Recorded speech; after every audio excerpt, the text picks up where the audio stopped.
Hunter x Hunter, also known as Hunter x Hunter, is an incredibly good anime. Having not watched it at this point would be sacrilege. So, why did I decide to only start watching it this year? In case for some strange reason you don't know what Hunter x Hunter is, allow me to shed some light on this subject. Hunter x Hunter starts as any other story. An ambitious protagonist sets out on an adventure to accomplish a goal. In Hunter x Hunter, it's to find Gon's dad. However, this is the story of a journey, not a destination. We meet friends and characters whom we grow attached to. We learn about their stories and we follow their goals too. And this is where Hunter x Hunter sets itself apart. It is a story that is deeply character-driven, but also has a world that is extensive and intricate and unique. The further along the journey you go, the more invested you get. Before you know it, there's no stopping, because you are along on the adventure too. It's to such a degree that I don't think any other shonen has left such a big impression on me in such short a time. On the surface, the story is silly and light. The world map is like some jumble of continents flipped over and, well, York New City, but some silliness is always in order and appreciated. What I think really matters, though, is Yoshihiro Togasha's ability to simply change the tone. Suddenly, Hunter x Hunter is no longer a fun-filled adventure. It is rather a dark plot for revenge, or the facing off of an opponent who is completely overwhelming in every regard, and you as the viewer can simply feel the presence of the character that you've been presented with. You feel the emotions that are being felt on screen. These moments are a great deal because they leave you feeling much more connected with the characters, and the emotions add an extra dimension. They just put things on an even higher level. It's especially interesting to me that an anime like Hunter x Hunter can even have such an interesting shift in tone, because it's, like I mentioned before, it starts off incredibly loose and fun, but when the Zoldyck theme kicks in, you know it's about to get real. We're talking villains with Lacrimosa as their main theme levels of real, because Hunter x Hunter doesn't shy away from evil antagonists, which is part of what makes this show such a brilliant lesson of tonal change. The leader of the Phantom Troop, Kurapika's archenemy, is Crollo Lucilfa. We are talking about a villain who has Kira levels of class, a man with style.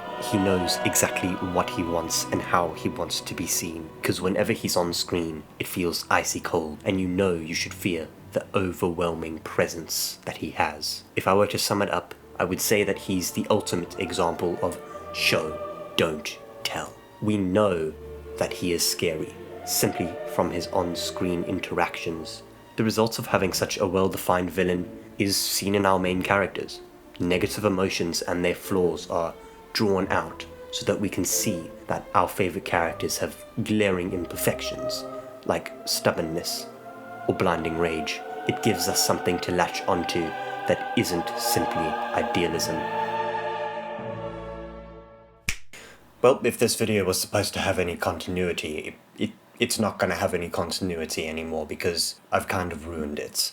The haircuts, the clothes change, although I do that every video, so that doesn't really make a difference. Either way, it might have come to mind because I've realized something very important.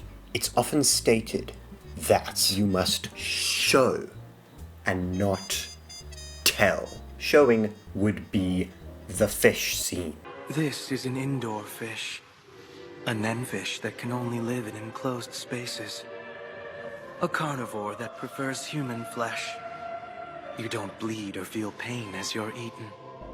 Telling would be when, in that scene, Crollo describes what these nenfish do. He describes what the character should be feeling as they are murdered by the Nenfish. But in that, we are simultaneously showing that Krollo is an incredibly disturbed individual, flippantly describing someone's death. That is not something that people can just simply do. It further emphasizes the severity of the Phantom Troop. Dude, you really need to stop talking about the Phantom Troop. Dude, I'm literally no. What do you mean? No. Nana.